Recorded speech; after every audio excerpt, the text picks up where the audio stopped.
ओम मनोजवं मारुतुल्यवेगं जितेन्द्रियं बुद्धिमतां वरिष्ठं वातात्मजं वानरयूथमुख्यं श्रीरामदूतं शरणं प्रपद्ये। राशि वालों, 16 तारीख का दिन आपके लिए बहुत महत्वपूर्ण है, समझ लीजिए। 16 तारीख को बहुत सारे परिवर्तन के योग बन रहे हैं। सबसे बड़ा परिवर्तन तो यह है, सुबह सुबह सूर्योदय से पहले जो है सूर्य परिवर्तन की तरफ गए हैं। कन्या राशि वालों के लिए सूर्य का परिवर्तन खरमास का आरंभ भी कर रहा है, और ये खरमास में सूर्य का जो परिवर्तन हुआ है, बृहस्पति के बिल्कुल सम्मुख आके सूर्य बैठ गए। नेगेटिव नहीं है, बिल्कुल भी पॉजिटिव है, और ये आपको यात्राओं के योग बना सकता है, कार्य सिद्धि करने के योग बना सकता है। लेकिन आपको चलना बहुत बैलेंस होकर पड़ेगा। एंजाइटी मत बढ़ाइए, गुस्सा मत बढ़ाइएगा, क्योंकि बृहस्पति और चंद्रमा जो सूर्य हैं बिल्कुल एक दूसरे के सम्मुख होकर बैठ गए हैं, और वहीं मंगल विराजमान है जो अस्त है। शायद जितनी मेहनत चाहिए उतनी चीज़ें आप कर नहीं पाएंगे, और अपनी औकात से बाहर जाकर चीज़ों को पकड़ने का आप प्रयास कर सकते हैं, वो आप पर भारी पड़ सकता है। लालच, इन दिनों आपके ग्रह खास तौर पे एक बार बता रहे हैं कि लालच में दोनों गए माया मिली न राम। इस बात का ध्यान रखना पड़ेगा खास तौर पे। अब लालच क्या है वो तो अच्छे से आपको पता ही है कि हमको सीमाबद्ध तरीके से कार्य करने की आवश्यकता है। इन दिनों ग्रहों राजतक दृष्टिकोण से यात्राओं के योग, सूर्य जो है वो परिवर्तन की तरफ गए, 1 महीना ही चलेंगे आपकी राशि के दृष्टिकोण से। ये यात्राओं के योग बना सकते हैं, और यात्रा आपके लिए फ्रूटफुल साबित होने के योग बनाती दिखाई दे रही है। इन दिनों आपकी राशि के दृष्टिकोण से आपको खासतौर पर उम्मीद थोड़ी बना के रखनी चाहिए। उम्मीद तोड़ने की ज़रूरत नहीं है। उम्मीद वालों की जो सपने देखते हैं ना, उनके ही सपने साकार होते हैं, इस बात का हमें ध्यान रखना चाहिए। लेकिन स्पीड जो है उसको हमें बैलेंस करना पड़ेगा। खरमास है, खरमास में क्या होता है कि जो सूर्य के जो घोड़े हैं कथा के अनुसार से, वो भी थोड़े हल्के पड़ जाते हैं। हल्के पड़ जाते हैं, उनकी शक्ति क्षीण हो जाती है थोड़ी थोड़ी चलते चलते। तो क्या होता है कि उनकी स्पीड थोड़ी कम हो जाती है। तो आपको इस वक्त आवश्यकता है कि सोच समझ कर चीज़ों को चलाने की आवश्यकता है। बहुत तेज़ गति से चलने से निकल जाओगे, देख नहीं पाओगे। इस वक्त मंगल थोड़े से अस्त हो रहे हैं, शुक्र भी अस्त स्थिति में जो आने की योग बना रहे हैं। तो क्या हो रहा है कि कहीं ना कहीं चीज़ें जो हैं गलत रास्ते पे नहीं जाना है। सूर्य आपके दशम भाव को भी देख रहे हैं, और वो कहीं ना कहीं मंगल के अस्त और शुक्र के अस्त के योग बनने वाले जो हैं वो कहीं ना कहीं गलत कालों के गलत नतीजे दे सकते हैं। सम्मान का, अपने पद का, इन सब चीज़ों का खास तौर पे अत्यधिक ध्यान रखते हुए कार्य करने की आपकी राशि के दृष्टिकोण से ज़रूरत पड़ती दिखाई दे रही है। जो लोग लोहे का काम कर रहे हैं उनके लिए खास तौर पर आपकी राशि के दृष्टिकोण से ग्रहों का योगायोग बन रहा है कि वो जो काम लोहे का काम है वो किसी प्रकार भी शनि से जुड़ा हुआ जो काम होगा वो कहीं ना कहीं नुकसान देने की स्थिति उत्पन्न कर सकता है। इस बात का ध्यान रखें। जो कपड़े का काम है, कहीं ना कहीं चांदी का काम है, सूर्य जो शुक्र संबंधित काम है, वो कहीं ना कहीं आपके लिए लाभ की स्थिति उत्पन्न करते दिखाई दे रहे हैं। इस वक्त आपकी राशि में इस प्रकार का योग बनता दिखाई दे रहा है। तो उपाय के तौर पर क्या किया जाए? उपाय के तौर पर आपकी राशि के दृष्टिकोण से सबसे श्रेष्ठ जो उपाय रहेगा वो विशेष तौर पर एक काम करने का प्रयास कीजिए। अपने माथे पर हल्दी का टीका अवश्य लगा के प्रयास करें। एक खोटा सिक्का मिल जाएगा, सिक्के होते ना, कभी कभी उसको जलते हुए पानी में अवश्य डाल दिया। अगर रविवार ये यदि उपाय कर लें आप, क्योंकि सूर्य बदलने की तरफ जा रहे हैं, खोटा सिक्का लेकर चांदी जो है वो पानी में, कभी चलते पानी में फेंक दिया। ये उपाय करना आपकी राशि के दृष्टिकोण से बहुत लाभदायक सिद्ध हो सकता है। कष्टों को दूर करने वाला आपके लिए योग बनाता दिखाई देगा। तो ये छोटे छोटे उपाय हैं, ये अवश्य करने का प्रयास करें। इसके साथ साथ ओम घणी सूर्य आदित्याय नमः इस मंत्र का जप करना, और साथ साथ लालच में गए फंसे तो बहुत ज़्यादा नुकसान हो सकता है। सबसे बड़ा उपाय इसी कॉन्शियसनेस को जगा कर कार्य करने की आवश्यकता है। तो इसको समझ लीजिए। इसके साथ साथ और भी बहुत सारे उपाय शास्त्र में वर्णित हैं, वो भी हम आपको बताते हैं। तो धनु संक्रांति जो है वो विशेष तौर पर होने को तैयार है, और एक खर मास माना जाता है। इस बार 15 दिसंबर की रात्रि में करीब 28 यानी सुबह 4 बजे, यानी आप मान के चलें 16 तारीख को सुबह 4 बजे सूर्य परिवर्तन की तरफ जा रहे हैं। संक्रांति सुबह 4 बजे होने के कारण से, रात्रि में सूर्यास्त होने के बाद से होने के कारण से, इसका जो पुण्य है वो 16 तारीख को ही माना जाएगा। खरमास आरंभ हो रहा है, और खरमास में क्या होता है कि सूर्य की गति थोड़ी कम हो जाती है। और ये सूर्य की गति, सूर्य ऊर्जा के मालिक माने जाते हैं। सूर्य ऊर्जा के मालिक माने जाते हैं, संसार को चलाने वाले माने जाते हैं। और जो मीन राशि में और धनु राशि में जब सूर्य आते हैं, बृहस्पति की राशि में है, तो वो कहीं ना कहीं सूर्य की गति को कहीं ना कहीं कम होने के योग बन जाते हैं। लेकिन ऐसे में इस बार जो है वो सूर्य की गति कम नहीं करने देंगे बृहस्पति, क्योंकि बृहस्पति बिल्कुल सम्मुख बैठे हुए हैं सूर्य के, और वो बृहस्पति जो है उनका प्रभाव पूरी तरह से सूर्य पे पड़ता दिखाई दे रहा है। तो ऐसे में आपको अपनी एनर्जी कम नहीं दिखाई देगी, थोड़ी सी एंजाइटी ज़्यादा रहेगी, तो थोड़ा द्वंद्व से फंसते बदलाव करें, इस बात का ध्यान रखें बिल्कुल कि सूर्य के बिल्कुल सम्मुख बृहस्पति महाराज अपनी राशि पर पूर्ण दृष्टि डालते दिखाई दे रहे हैं। तो ये खर नेगेटिव नहीं है, खर मास जो है ये पॉजिटिव ही बनता दिखाई दे रहा है। ऐसे में थोड़ा सा नित्यपति उपाय भगवान सूर्य का अवश्य करने का प्रयास करें। सबसे बड़ा उपाय हमने आपकी राशि के दृष्टिकोण से तो उपाय बताया ही है, लेकिन एक बात और ध्यान रखें, थोड़ी देर भगवान सूर्य का दर्शन अवश्य करें।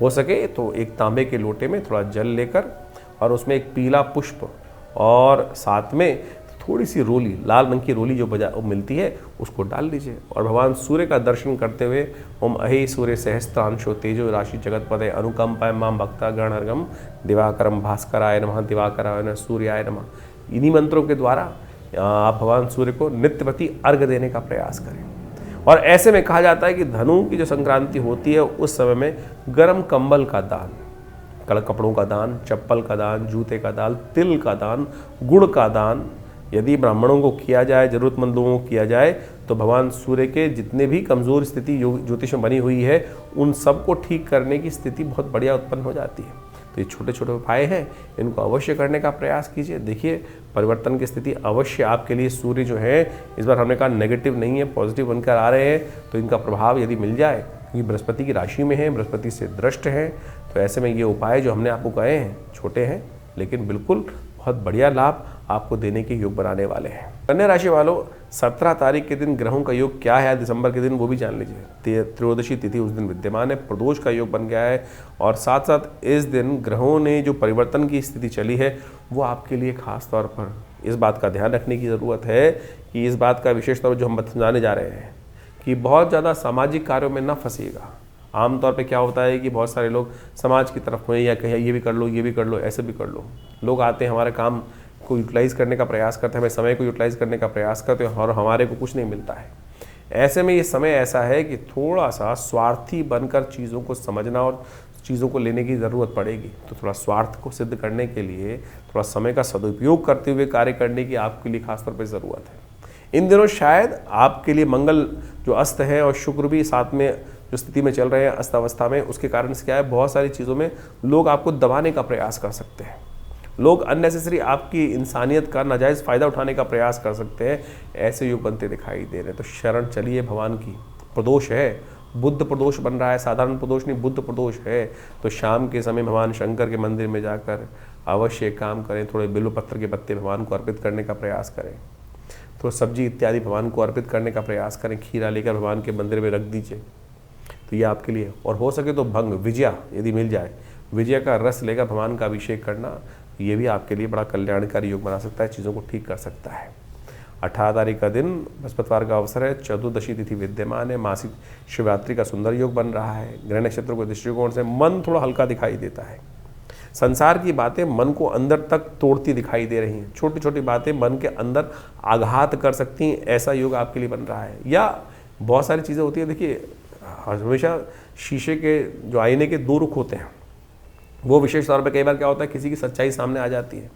ऐसे योग बन सकते हैं जो उसके कारण से मनोमस्तिष्क पे थोड़ा सा जो डंपनेस परेशान करने के योग बना सकती है। तो संसार ऐसा ही है, इस संसार में सब लोग ऐसे ही हैं जो अपने फ़ायदे के लिए आते हैं। तो आप उन सब चीज़ों में इमोशनल टॉर्चर ना सहें। इस वक्त ग्रह आपको थोड़ा सा मनोमस्तिष्क को, विचारों को, आपकी राशि के दृष्टिकोण से ऐसा योग बन रहा है कि हृदय पर चोट लगने के योग बनते दिखाई दे रहे हैं। अपने रक्तचाप का ध्यान रखते हुए कार्य करें, ये आपके लिए बहुत ज़रूरी है। आपकी राशि के दृष्टिकोण से अच्छा होगा कि भगवान शिव का ध्यान करें, शिव के मंदिर में जाकर दुग्धाभिषेक सुबह सुबह भगवान को करना तो आपके लिए कल्याणकारी। थोड़ा शहद डालकर भगवान का अभिषेक दुग्ध के साथ करना आपके लिए कल्याणकारी योग बनाएगा, भगवान की कृपा से कष्ट दूर करने के योग बनेंगे। 19 तारीख शुक्रवार का अवसर, अमावस्या तिथि बन रही है, पैतृक कार्यों के लिए अमावस्या है, पूरे दिन सूर्योदय से लेकर शाम तक अमावस्या रहेगी। और आपकी राशि के दृष्टिकोण से इस दिन ग्रहों का योग जो बन रहा है वो दिन थोड़ा हल्का दिखाई देता है, लेकिन शाम आते आते बहुत सारी नई उम्मीदों को जागने के योग भी बनते दिखाई दे रहे हैं। जी हाँ, तो इसलिए इस समय को थोड़ा सा किसी प्रकार से राम राम करके समय निकालने का प्रयास कर लीजिए।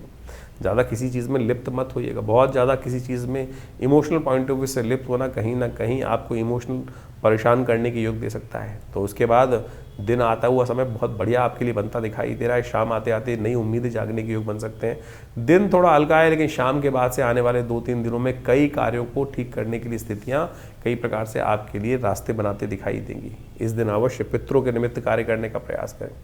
इन दिनों मंगल जहाँ आपकी राशि में चल रहा है अस्त में है, तो ये विशेष तौर पर ध्यान रखने की आवश्यकता है किसी भी बड़े व्यक्ति का, बुजुर्ग व्यक्ति का आपके द्वारा अपमान ना हो।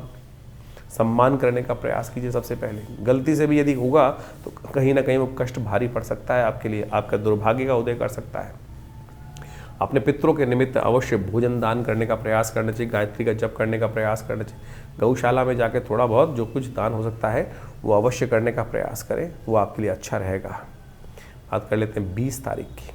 20 दिसंबर के दिन शनिवार का अवसर है और उस दिन अमावस्या तिथि दिल्ली के पंचांग के अनुसार से थोड़ी देर रहेगी। इसके कारण से शनिचरी अमावस्या का योग बन गया है।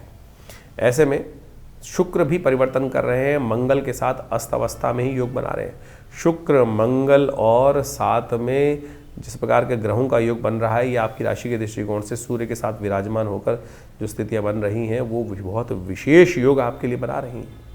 इस समय में आपके लिए खास तौर पर इस बात का ध्यान रखना पड़ेगा कि आगे आने वाले जो दिन हैं, समय हैं, उनमें हमको बहुत फूंक फूंक के कदम रखने हैं।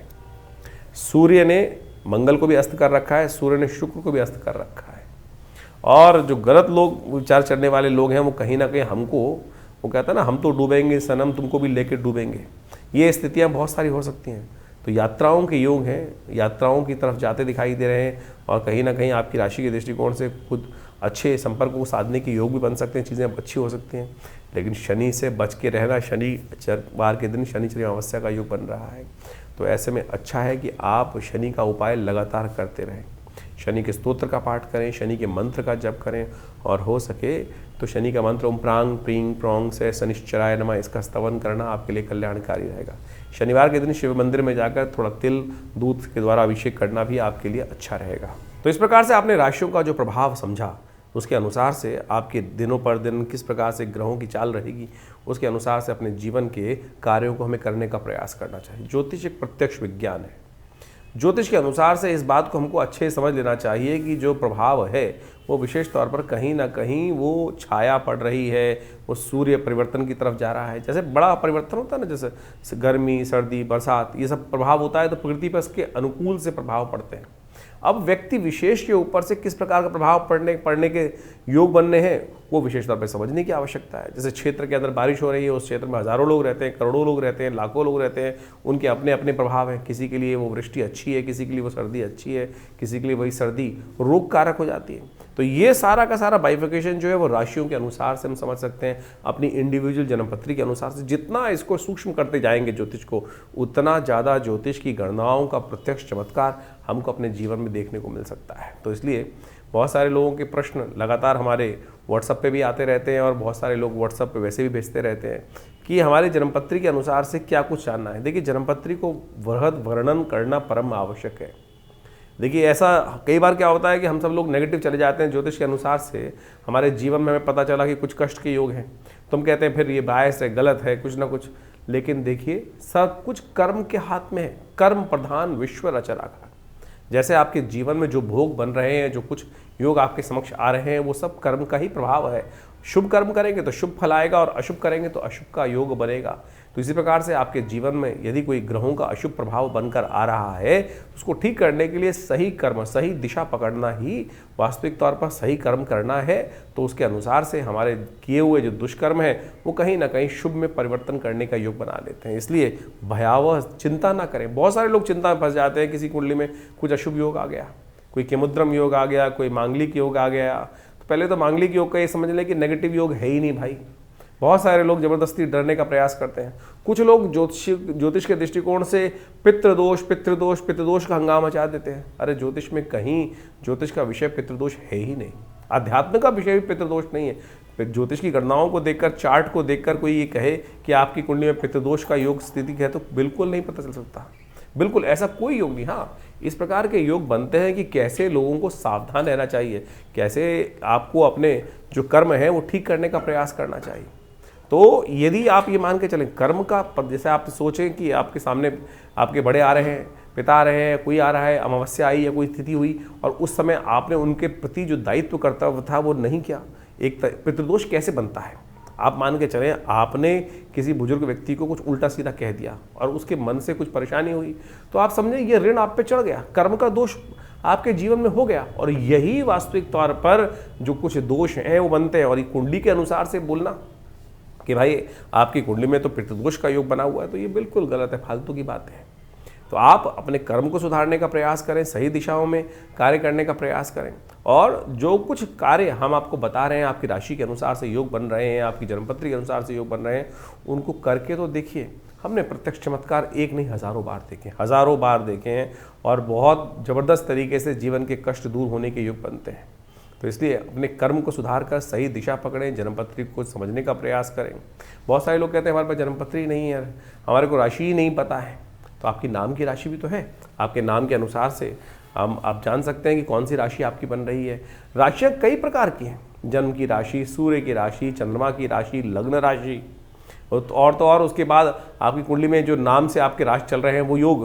पुराने ज़माने में एक योग चलता था, बहुत सारे नाम से जाकर जन्मपत्री देख ली जाती थी, राशियों को मिलान करने की प्रयास, जन्मपत्री जब मिलान करते थे पति पत्नी की, तो उसके बाद एक योग अपनाते थे वो लोग कि भाई अगर जन्मपत्री नहीं मिल रही है तो लड़की का नाम या लड़के का नाम शादी के बाद बदल दिया जाता था। क्या था वो राशि के योग बदलने का ही तो एक छोटा स्टेप था। ठीक है, वो अज्ञानता के कारण से था, उससे प्रभाव, लेकिन ये सब छोटे छोटे टोटके जो तथाकथित तौर पर ज्योतिष के अंदर रहे हैं, इन सब का प्रभाव होता है वही राशि के दृष्टिकोण से। तो आप इनको सही समझने का प्रयास करें। तो आपकी राशि जन्मपत्री में योग में क्या योग बन रहे हैं, किस प्रकार की स्थिति ग्रहों का परिवर्तन से प्रभाव पड़ेगा। और बिल्कुल आप सत्य माने, अभी बृहस्पति महाराज चेंज हुए कुछ दिन पहले, हमने ऐसा देखा कि बिल्कुल जो संसार में प्रभाव पड़ रहा था, बहुत सारे लोग प्रत्यक्ष योगों की कुंडली में परिवर्तन दिखाई दिया। तो आपके लिए कौन सा समय अच्छा है, कौन सा समय खराब है, हम वैसे तो नित्यपति बताते ही हैं। तो आपके मन में भी कोई प्रश्न चल रहे हो, चिंता ना करें, आप हमारे इस कार्यक्रम में हमारे साथ जुड़ सकते हैं। और व्हाट्सएप के माध्यम से भी आप अपने प्रश्न को भेजते हैं बहुत सारे लोग, लेकिन उसमें सिर्फ किसी ने हाथ बना के भेज दिया, किसी ने केवल अपना नाम लिख के भेज दिया, ना प्रश्न लिखा है ना कुछ लिखा है, तो जवाब कैसे दिया जाएगा। तो आप अपने प्रश्नों को सही से, अपना नाम, आपकी आयु, आपकी date of birth, time of birth, place of birth, कहाँ जन्म स्थान है, वो सब लिखिए, और साथ साथ अपने जन्मपत्री की एक फ़ोटो भेज दीजिए अगर है तो आपके पास, और क्या आयु है आपकी इस वक्त, और क्या प्रश्न आपके मन में चल रहे हैं, क्या समस्याओं को निदान चाहिए। हज़ारों लोगों के प्रश्न आते हैं और बहुत सारे लोगों ने कुछ लिखा ही नहीं होता है, तो जवाब क्या दिया जाए हमारे आश्रम की तरफ से। तो इसलिए कोशिश ये करें, डिटेल्स को सही से भेजने का प्रयास करें। और बहुत सारे कार्यक्रम समय समय पर आपके लिए होते ही रहते हैं आश्रम पे, आप उन सब में भी समय समय पर आकर आश्रम पे जुड़ सकते हैं। प्रयास करेंगे कि संसार के कष्ट दूर हों, जीवन के कष्ट बहुत अद्भुत प्रकार से दूर होने के लिए ज्योतिष विज्ञान का सर्जन हमारे ऋषि मुनि ने किया है, तो उसका लाभ लीजिए, कल्याण होगा।